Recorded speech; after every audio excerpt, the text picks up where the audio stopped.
number and be hit with $30,000 worth of prizes. Thoroughbred racing, because not only one state is booming, they're both going together. The autumn is good. In many ways, Max, I prefer it to the spring, because when Easter comes early, you get some great races in Sydney on the same day as Melbourne, and yesterday was a good case. Juggler winning in Sydney, Millward winning in Melbourne.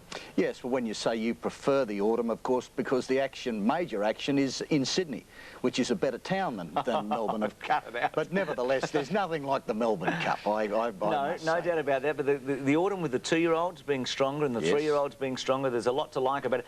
Keith Hillier down in Melbourne. Keith, you saw a very good horse yesterday. The Big O's brother, is he the Big M, Millward? Yeah, I think he is. He is the Big M, and he's really is an excitement machine. Bruce, Clary Connors was moved to tears at Flemington yesterday, and everyone else at the track was moved to applause, because the Big M, Millward, did it at both ends. He had speed to lead, and he had stamina to draw away from a pretty smart galloper, the New Zealander O'Reilly. Well, he is a smart galloper. Let's go to the Cadbury Guineas and pick them up from the turn.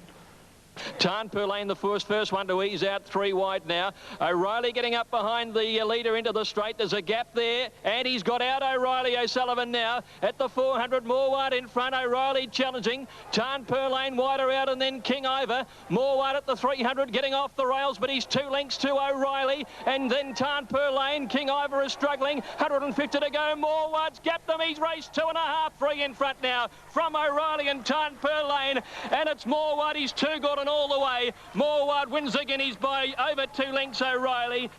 Australia beating New Zealand there with Morward, too good for O'Reilly, which was a pretty good run. Keith spoke with Clary Connors after the race, and he was very emotional.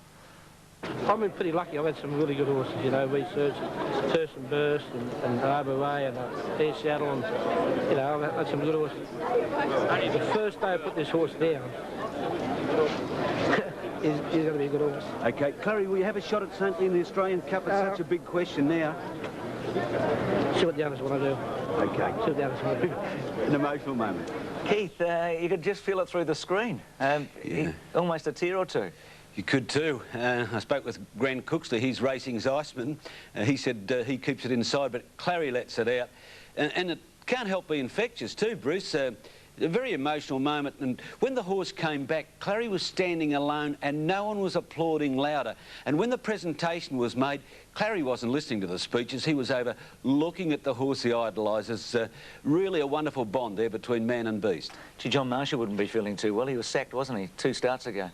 Yes, John was beaten on Millward, that's why he was sacked. But just to try and get a little bit of stability on this subject, Keith said that Millward was used up early. It was run at a very slow pace. It was put on for Millward. Millward is an outstanding racehorse, but yesterday, the sections, the tactics of the race, perhaps the pattern of racing, it did suit Millward. And if you think Clary was emotional there, you ought to see him after he wins a golden slipper. Yeah, well, he's won that a few times, Turst and Burst. Well, Juggler yesterday. He's such a professional racehorse, isn't he, in the Polo Stakes? He can quicken, and weight for age racing, it's the key, isn't it? Yes, Juggler is a top-class racehorse, as he showed yesterday. He wasn't 100% wound up. He was far too good for his opposition, but the Big O, Octagonal, he showed a glimmer of what he was, and if he can just spark on that run, well, he's going to make it very interesting in future races. Max, he loves Sydney, Octagonal. I've got some stats on Octagonal's performances in Sydney and Melbourne. In Sydney, he's had 14 starts for 9 wins and 5 seconds. When he comes to Melbourne, 10 starts for 2 wins. Admittedly, they were the Underwood and the Cox Plate. Yeah. But he's got a preference to Melbourne, and that's the opposite with Saintly, who has had 17 starts in Sydney for 5 wins. Down here, 6 starts for 5 wins, and 4 of them at Group 1 level. Saintly's a Melbourne horse, and Octagonal, well, he like you, he likes Sydney. I think they're both very good horses everywhere. I can't disagree. They're not bad stats with Keith. Oh, no, well, they're the figures, that's the score on the board. But the Cox Plate isn't a bad race. Saintly ran some very, very good races in Sydney. He didn't have quite the acceleration, but there I think the edge with Saintly in Sydney is that I think Saintly's a better horse when ridden by Darren Beedman too, and this time last year he wasn't ridden by Beedman. No, Saintly is a better horse with and I think Octagonal is too. He can't be on both at the same time. Exactly. Yeah, I thought you'd work that out. Let's have a look at Juggler. Yeah, this is common ground. Now Jugglers pulled out 4 and 5 deep as they turn for home, and Boss pops the question. Nothing Like a Dane is close to the inside rail as they turn the corner. It's Rivada, Circles of Gull, but his Juggler right out in the centre of the track, racing to them, and Octagonal is coming out of the pack. Juggler clear with 100 to go. Occy has run into second place, but he can't pick up Juggler, and Juggler scores a brilliant win, easing up in the Apollo Stakes. Seems as if now he may stay in Sydney for the Chipping Norton next week, may not go to Melbourne for the Australian Cup because of Dubai. Look, Guineas won yesterday, the kindergarten. There's a big story in Sydney today with Shane Dye, big story right around Australia. Let's have a look at the finish of the kindergarten, a lead-up race to the Golden Slip, and then we'll go back to the start and see the tactics there. He was pretty impressive, Guineas, wasn't he? Yes, certainly a professional racehorse. Real speedball. That's an Encounter with a white cap that's got his head on one side, but certainly right out of the race, which isn't which you can see him coming into the race down the outside now. So is Guineas a chance for the Slippity there? Yes, Guineas the chance in anything he races in the near future. He's very good. He's got speed, and he's put a few wins together. He is not a one-race wonder. Tell us about Shane Dye, who yesterday asked for a lie detector, I believe, in the steward's room after he was questioned about his tactics on Encounter at the start.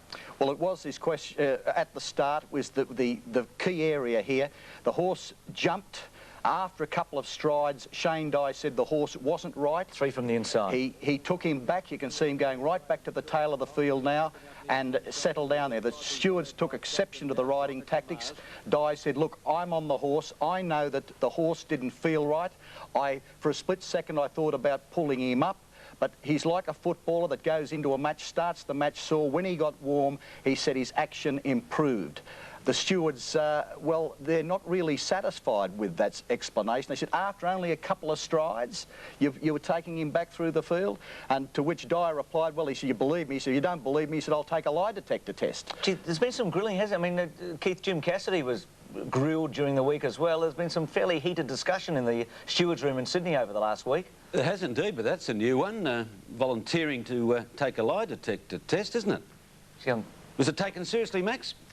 Well, Shane Dye took it very seriously. I can assure you Shane Dye was right on his high horse at the time. Is it closed, or is it still going on? Oh, no, it is continuing. They want to see how the horse Encounter pulled up this morning. Certainly after the race, there was no abnormality there. The vets examined the horse. They couldn't find anything wrong with the horse. And Dye was saying you won't find anything wrong with him either. But when he jumped, he was not right. Max, we briefly had this discussion on radio yesterday, and I'm sure you're right that the media should go into those inquiries, because I know that a recent one only a week or so ago, you frowned on the riding performance of Jim Cassidy when you attended the Open Stewards inquiry.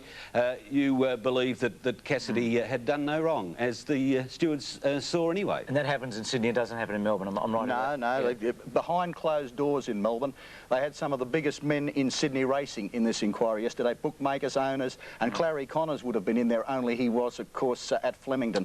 But Clary's son, Mark, represented him, but Clary will be questioned over the matter. Look, Ken Grande's running today in the big race in Melbourne, the Lightning Stakes. He's named after a mafia figure. He's won 14 out of 15, and he's going to be a real attraction. Light at the end of a tunnel for a former coal miner. F. Bashford left the Hunter coalfield 17 years ago for the pre-dawn darkness of training thoroughbreds. Tell you what, this bloody daylight saving's good for everybody, for horse trainers, I suppose. But the 53-year-old's complaints are rare these days. This bushie's life has changed forever, thanks to an ungainly-looking spectacular spy gelding with the stable name of Splinter. Dream come true, all right. You get a horse like him, it makes it so much easier. You can get out of bed every morning with a smile on your face. He's better known as Can Grande, and with 14 wins from 15 starts, is more than living up to its name. Well, Can Grande is, apparently it's an Italian mafia figure from Sicily in the 1500s. They're the Della Scala family and the Can Grande family, so I think that's how he derived his name. Bashford's bush mafia is just as ruthless, headed by a guardian and constant Can Grande companion, King the cattle dog. You've got to watch this bloke, mate. He's bite your arm off. Stable and top amateur jockey Mark Hughes. We're sort of little Aussie battlers, I reckon. You know, but it's just great. Really good feeling. And long-time friend, owner and publican Bob White is just as happy mucking out the stables every morning as he is behind the bar. It's good exercise, actually. I feel a lot better for it.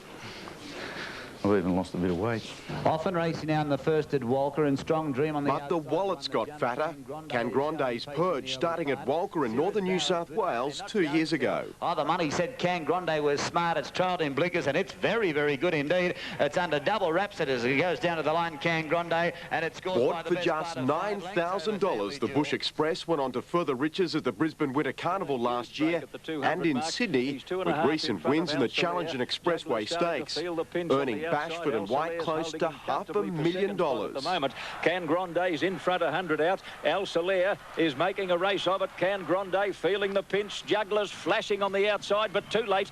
Can Grande you get an account now, you're able to pay it without worrying too much about how much you got in the whippy. He's going to be too good, Can Grande. He's kept going to the wire and he scores well. Look at all. He's an astounding horse. You just can't describe him really because he's I don't know, he just keeps getting up there and it doesn't matter who they throw up against him. He rises in the weights, he does everything and he still wins. Well, Keith, you're going to throw a few up against him today. Wouldn't it nice to have been on him first up in that Bush meeting? Learn something about him. At 3's on, you'd have a house and a half on him, wouldn't you? At Walker, it's a lovely story about the horse they call Splinter, but I think Mahogany's got the wood on him, Bruce. Do you? Yes, I do. Mahogany loves Flemington. He's won his past 2 starts there. They were the Lightning this time last year in the Linlithgow in the spring.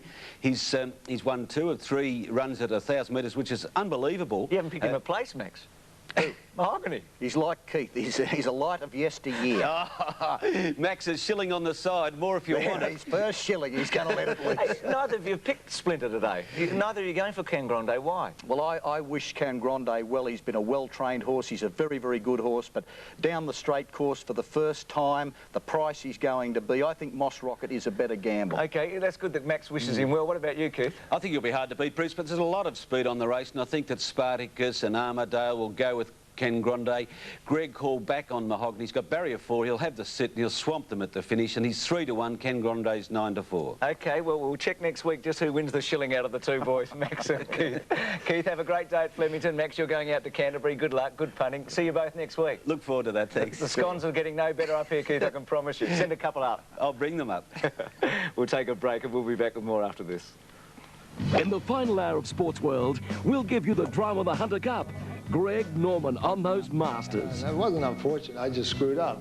Kieran Perkins on rules and regulations. Frankly, that's insane. I really think it sucks. Trevor Hendy on missing the Olympics. I realised that I didn't do enough. It wasn't their fault. And those plays of the month. Stick around.